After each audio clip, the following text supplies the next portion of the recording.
सालों में जिस फंड ने दिया है 10 गुना ज्यादा रिटर्न, यानी 17 से 20% का सालाना रिटर्न, जिसके पोर्टफोलियो में भारत की टॉप 85 कंपनीज की होल्डिंग है और उन कंपनीज पे निवेश कर रहा है जो कि हर साल 15 से 20% से ग्रो कर रही हैं, जिसके फंड मैनेजर 60,000 करोड़ के भी इक्विटी एक्सेस को मैनेज कर रहे हैं। आज हम इस तरीके के म्यूचुअल फंड के बारे में बात कर रहे हैं। लगातार टॉप परफॉर्मिंग करता हुआ ये म्यूचुअल फंड आपके पोर्टफोलियो को हरा भरा बना सकता है। मेरे ख्याल से भारत की आधी जनसंख्या को तो इस म्यूचुअल फंड के बारे में पता ही नहीं है। तो चलिए जानते हैं कौन सा है वो शानदार म्यूचुअल फंड जिसके बारे में मैं इतनी तारीफ कर रही हूँ। कौन सा है म्यूचुअल फंड जिसके फंड मैनेजर 60,000 करोड़ से भी इक्विटी फंड को मैनेज कर रहे हैं और जिसने अभी तक 17 से 20% का शानदार रिटर्न बना कर दिया है। चलिए एक एक डिटेल बड़े आराम से समझते हैं। शुरू करते हैं वीडियो को। नमस्कार दोस्तों, आपका स्वागत है डी अर्न यू में। आज हम बात करेंगे एक ऐसे म्यूचुअल फंड की जो कि भारत की 85 कंपनीज की होल्डिंग रखता है। काफी अच्छा सेक्टर वाइज एलोकेशन भी है और टॉप ग्रोइंग कंपनीज यानी टॉप परफॉर्मिंग कंपनीज को अपने पोर्टफोलियो में सजा कर रखा है।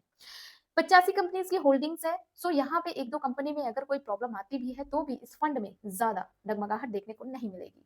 सबसे पहले हम फंड के बारे में जानते हैं, आखिरकार फंड का नाम क्या है। फंड का नाम है HDFC small cap fund. HDFC small cap fund एक बहुत ही बेहतरीन फंड में से एक है, क्योंकि इस फंड ने उन कंपनीज को कैप्चर किया है जो कि स्मॉल कैप कैटेगरी में आती है। अब देखिए, भारत के शेयर बाजार में तीन तरह की कैटेगरीज है: लार्ज कैप, मिड कैप और स्मॉल कैप। लार्ज कैप में वो कंपनीज आती हैं जिनका मार्केट कैप 48,000 करोड़ से भी ज्यादा का है। मिड कैप में वो कंपनीज आती हैं जिनका मार्केट कैप 48,000 से लेकर 17,000 करोड़ का ज्यादा है।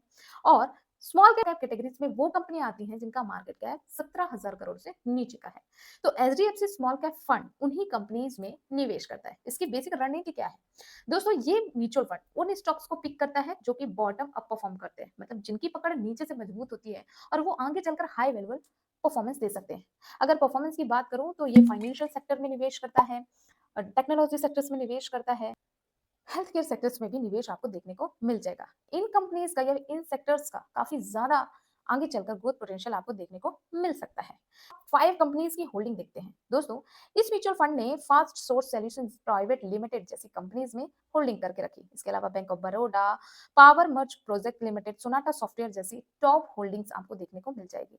इसके अलावा सेक्टर वाइज एलोकेशन देखें तो सबसे ज्यादा निवेश है इंडस्ट्रियल सेक्टर्स में, कंज्यूमर सेक्टर्स में, financial, health care, materials, technology. यानी आप इसका डाइवर्सिफाई पोर्टफोलियो देख सकते हैं। किसी एक कंपनी के डगमगाने से या एक सेक्टर के डगमगाने से ज्यादा फर्क नहीं देखने को मिलेगा। तो अब इस म्यूचुअल फंड की बेसिक डिटेल के बारे में बात करते हैं। इस म्यूचुअल फंड का फंड साइज 34,032.9 करोड़ रुपए है। अभी तक इसमें बहुत सारे इन्वेस्टर्स ने अपना करोड़ों रुपए निवेश कर रखा है। इस म्यूचुअल फंड में मिनिमम 100 रुपए से एसआईपी और लमसम की शुरुआत की जा सकती है।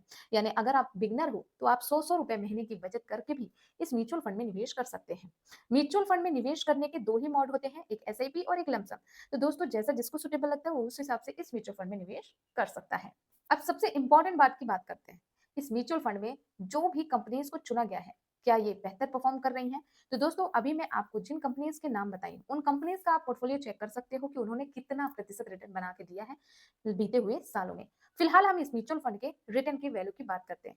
अगर लास्ट 1 ईयर का रिटर्न देखें तो इसने 5.27% का शानदार रिटर्न बना के दिया है।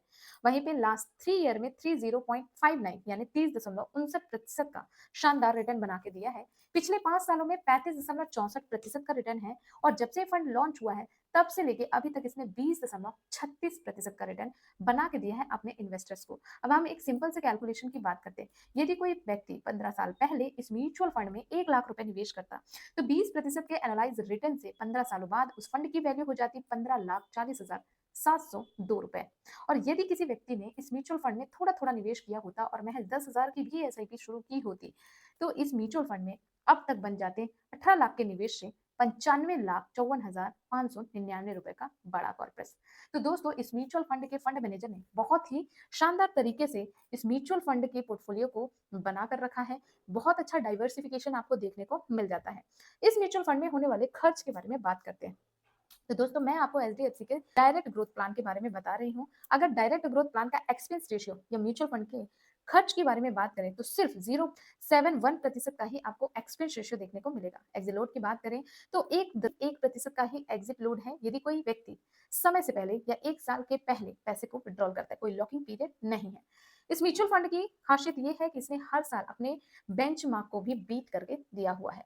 तो टॉप परफॉर्मिंग म्यूचुअल फंड में आपने सेक्टर वाइज भी देख लिया है लोकेशन, साथ ही साथ आपने टॉप होल्डिंग को भी आपने देख लिया है। मैनेजर की बात करें तो चिराग चिराग सिताल और ध्रुव जी इस म्यूचुअल फंड को देख रहे हैं, जिसके पास काफी ज्यादा एक्सपीरियंस है। आप उनकी डिटेल भी यहाँ पे चेकआउट कर सकते हैं। दोस्तों, ये तो थी म्यूचुअल फंड की बेसिक डिटेल। अब अगर आप इस म्यूचुअल फंड में निवेश करना चाहते हैं तो जाहिर सी बात है, आपके दिमाग में सवाल कई सारे होंगे। सबसे पहला सवाल, जो ये रिटर्न बनाकर दे रहा है, क्या आगे भी ऐसे म्यूचुअल फंड में रिटर्न देखने को मिलेगा? तो इसका जवाब है, इस बात की श्योरिटी तो नहीं है कि ये इतना ही रिटर्न बना के देगा, लेकिन इस बात का अंदाजा आप इसके पोर्टफोलियो से लगा सकते हैं। जब पोर्टफोलियो दमदार होता है, यानी जिस म्यूचुअल फंड में फंड मैनेजर की पकड़ ऐसे स्टॉक्स में होता है जो कि नीचे से स्टॉक को पिक करते हैं, मजबूती को देखते हुए भागते हुए स्टॉक को पिक करते हैं, तो बहुत ज्यादा चांसेस हैं कि वो आपको हाई ग्रोथ पोटेंशियल दे सकता है। अब अगर हम इस म्यूचुअल फंड के स्टार्टिंग रिटर्न की बात करें, तो जब ये म्यूचुअल फंड लॉन्च हुआ था 2013 में, तब ये म्यूचुअल फंड एकदम नया था। लेकिन अगर बात करें 15 सालों के रिटर्न की बात, तो दोस्तों इस म्यूचुअल फंड ने अपने इन्वेस्टर को 20% का एनुअलाइज रिटर्न दिया है। तो आप खुद सोच सकते हैं कि यदि आपने उस वक्त 1 लाख लगाए होते तो आज आपके 15 लाख रुपए बन गए होते, और यदि आपने एसआईपी शुरू की होती तो वो 95 लाख तक के लगभग पहुंच चुकी होती। तो इस म्यूचुअल फंड ने अपने पास्ट परफॉर्मेंस में बहुत अच्छा परफॉर्म किया है, और आगे भी होने की संभावना है क्योंकि इसका पोर्टफोलियो काफी दमदार है। वैसे किसी भी म्यूचुअल फंड में निवेश करें तो आप खुद की रिसर्च जरूर करें, हो सके तो फाइनेंशियल एडवाइजर से भी आप सलाह ले सकते हैं। दोस्तों, अब सवाल ये आता है कि आखिरकार किन लोगों को इस म्यूचुअल फंड में निवेश करना चाहिए। दोस्तों, ये म्यूचुअल फंड रिस्कोमीटर के हिसाब से वेरी हाई रिस्क की कैटेगरी का म्यूचुअल फंड है। तो जिन लोगों को रिस्क लेने की क्षमता हो, जो मार्केट के उतार चढ़ाव से प्रभावित ना हो, तो वो इस म्यूचुअल फंड में निवेश कर सकते हैं। बस ये जरूर ध्यान रखना है कि इन म्यूचुअल फंड में 2 से 3 सालों के लिए निवेश ना करें। अगर आपका विजन लॉन्ग टर्म है, अगर आपके बच्चे छोटे हैं और आप उनकी पढ़ाई का खर्च निकालना चाहते हैं, या फिर आपकी उम्र अभी कम है, आप अपना रिटायरमेंट प्लान करना चाहते हैं, तो फिर आप लॉन्ग टाइम पे इस म्यूचुअल फंड में निवेश कर सकते हैं, क्योंकि ये mutual fund maximum long time पे ही अच्छा ग्रोथ पोटेंशियल बनाकर दे सकते हैं। जैसा कि आपने देखा, ये 1 साल में 5% का है, लेकिन अगर 5 ईयर की बात करें तो 35% का रिटर्न बना के दिया है। तो आपका विजन हमेशा लॉन्ग टाइम होना चाहिए, तभी आप निवेश करें। साथ ही साथ अगर आप मार्केट के उतार चढ़ाव से प्रभावित नहीं होते, तो भी आप इन म्यूचुअल फंड में निवेश कर सकते हैं, क्योंकि मार्केट कभी एक डायरेक्शन से नहीं चलता, अप डाउन मोमेंटम आते ही रहते हैं। तो आपको घबराना नहीं है, पेशेंसली इस म्यूचुअल फंड में लॉन्ग टाइम के लिए निवेश करना है। अब ये लॉन्ग टाइम 10 से 15 साल या 20 साल का भी हो सकता है, ये डिपेंड करता है आप कितना टाइम चूज करते हैं।